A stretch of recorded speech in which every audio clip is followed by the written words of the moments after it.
14명의 목숨을 앗아간 오송 지하차도 참사가 난 지 1년이 지났습니다. 사고 이후 전국 지자체들은 진입 차단 시설을 설치하는 등 지하차도 침수 대비에 나섰는데요.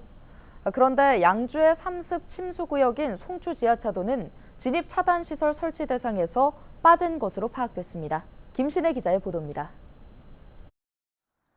양주시 장흥면에 있는 송추 지하차도. 이곳은 비가 많이 내릴 때면 자주 침수되는 구역입니다. 100m 떨어진 곳에 공릉천이 있어 범람한 강물이 차도로 유입될 가능성이 높기 때문입니다.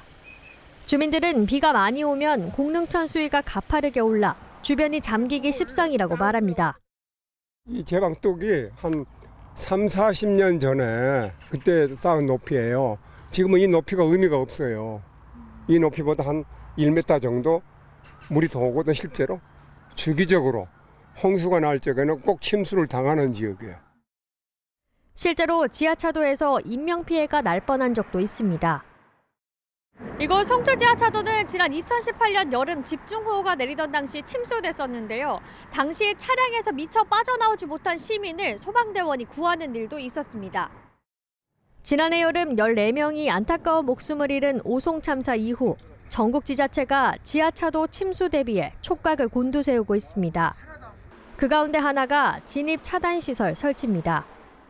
양주시도 이달 안에 옥정과 김삿갓 지하차도에 진입 차단 시설을 설치할 계획인데 송추 지하차도는 대상에서 제외됐습니다.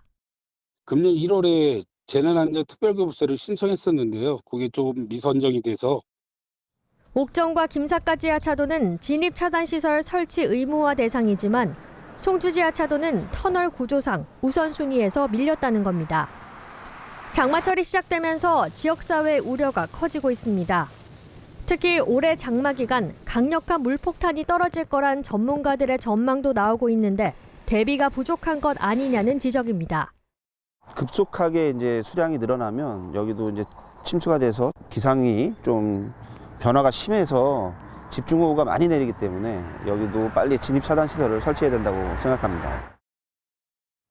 양주시는 예산을 확보 중이라며 올 하반기에 송추 지하차도에도 진입 차단 시설을 설치하겠다고 말했습니다. 올 6월에 다시 특별교부세 신청을 한 상태입니다. 특별교부세를 내려주실 때 이미 과거 침수 사례든지 우선적으로 고려를 해줬으면 감사하겠습니다. 다만 이번 장마철의 경우 지난해 설치한 재난안내 전광판을 통해 운전자에게 통제 상황을 알리는 등 철저히 대비하겠다고 밝혔습니다. 헬로티비 뉴스 김신혜입니다.